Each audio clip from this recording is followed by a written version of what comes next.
Kasongo yeye. Wanakamati mko salama?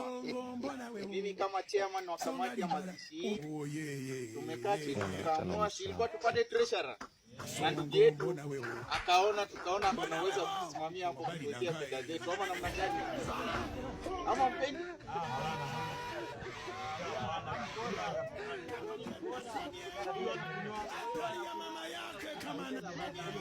ndio nilikuwa nasema tu wonders lakini haina tatizo. Aujourd'hui aussi c'est un autre jour. Le monde part en couille.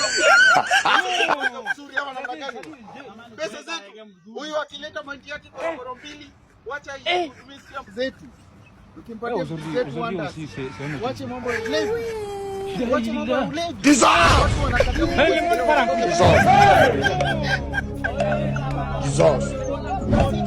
Papa, wonders msikwenge na Goodbye.